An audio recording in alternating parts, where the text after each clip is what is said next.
Hello friends, welcome to our YouTube channel. Super 100 series जो चल रही थी हिंदी के क्वेश्चंस की, उसके दूसरे पार्ट में वाक्यांश के लिए एक शब्द हमने छांट कर निकाले हैं। 10 प्रश्न हैं यहाँ पर और आपको अच्छे लगेंगे। न बहुत ठंडा न बहुत गर्म वाक्यांश के लिए कौन सा शब्द उपयुक्त है?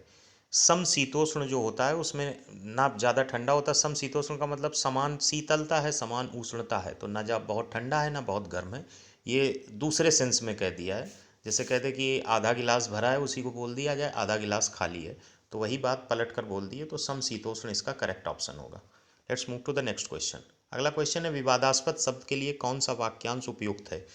विष मिला हुआ वो नहीं है, जिस पर विश्वास किया जा सके नहीं, जिस विषय में निश्चित मत ना हो वो विवादास्पद होता है। अगला प्रश्न है, निम्नलिखित प्रश्न में दिए गए वाक्यांश के लिए एक शब्द चुनिए। व्यक्ति जिसका ज्ञान अपने ही स्थान तक सीमित हो। कूप मंडूक को ऐसा बोलते हैं। कूप मतलब कुआं, मंडूक मतलब मेढक। कुएं का मेढक जो होता है वो कुएं की ही चार दीवारी तक को जानता है। तो जिसका ज्ञान अपने स्थान तक सीमित हो वो कूप मंडूक है। अगर यहाँ देखा जाए कूप मंडूक, तो इसमें तत्पुरुष समास है।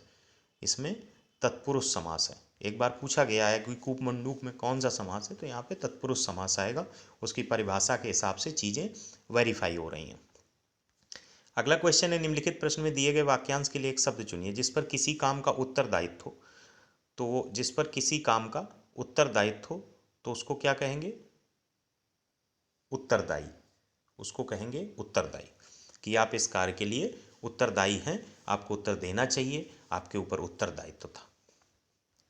अगला क्वेश्चन है, जिसका आदर न किया गया हो। जिसका आदर न किया गया हो तो अनादरत। वाक्यांश के लिए एक शब्द अनादरत हो जाएगा। जिसका आदर न किया गया हो अनादरत। अगला क्वेश्चन है, रजत जयंती इस शब्द के लिए अनेक शब्द उचित अनेक शब्द चुनिए। मतलब ये एक छोटा शब्द है, इसके लिए वाक्यांश क्या होगा? तो रजत जयंती जो मनाई जाती है वो 25 वर्ष के लिए मनाई जाती है। रजत जयंती जो मनाई जाती है वो 25 वर्ष के लिए मनाई जाती है। इसको सिल्वर जुबली भी बोलते हैं इंग्लिश में। अगला क्वेश्चन है, देर लगाकर काम करने वाला के लिए एक शब्द निम्न में से कौन सा है? देर लगाकर जो काम करता है उसको दीर्घ सूत्री बोलते हैं। देर लगाकर जो काम करता है उसको दीर्घ सूत्री बोलते हैं। वाक्यांशों के लिए दिए गए विकल्पों में से प्रयुक्त शब्द का चयन कीजिए। जिसके पास कुछ भी ना हो उसको अकिंचन बोलते हैं। जिसके पास कुछ भी ना हो उसको अकिंचन बोलते हैं।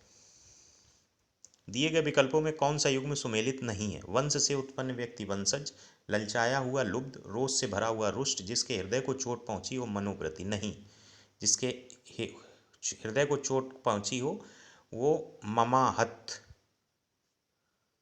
उसको ममाहत बोलते हैं, आहत हुआ है। अगले क्वेश्चन की तरफ बढ़ते हैं। कुल का नाश करने वाला वाक्यांश के लिए एक शब्द होगा कुलांगर।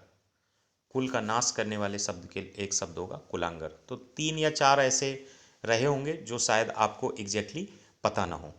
तो थैंक्स फॉर वाचिंग। मिलते हैं नेक्स्ट सीरीज के 10 क्वेश्चंस के साथ।